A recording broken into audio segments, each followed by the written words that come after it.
Hi అండి. అందరూ బాగున్నారా? నేను చాలా బాగున్నానండి. చూడండి ఈరోజైతే మా పిల్లలైతే మ్యాంగో మిల్క్ షేక్ చేయమని అడిగారండి. ఇంకా మ్యాంగోస్ ఉన్నాయని చెప్పేసైతే చేస్తున్నాను. వాళ్ళ స్కూల్ నుంచి వచ్చేసరికైతే ఇద్దామని అయితే రెడీ చేస్తున్నానండి. చూడండి ఇలా మ్యాంగోస్ అయితే పైన తొక్క అయితే పీల్ చేసుకుని చిన్న చిన్న పీసెస్‌గా అయితే కట్ చేసుకుని ఒక మిక్సీ జార్ తీసుకుని అందులో అయితే వేశానండి. అలాగే 4 table spoon sugar, 2 ice cubes కూడా యాడ్ చేసుకున్నాను. అలాగే కొంచెం పాలు కూడా యాడ్ చేశానండి. ఇంకా ఈ మిశ్రమాన్నయితే చక్కగా గ్రైండ్ చేసుకోవాలండి. అంతేనండి. చూడండి మిల్క్ షేక్ అయితే రెడీ అయిపోయింది.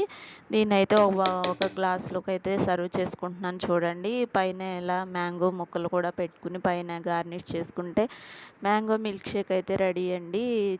ఇది కాసేపు అయితే అలా ఫ్రిడ్జ్‌లో పెట్టి ఉంచితే చల్లగా పిల్లలు తినడానికి కూడా చాలా ఇష్టపడతారండి. మ్యాంగోస్ కూడా అయిపోతున్నాయి కదా! నచ్చితే లైక్ చేయండి, షేర్ చేయండి, సబ్స్క్రైబ్ చేసుకోండి. Thank you so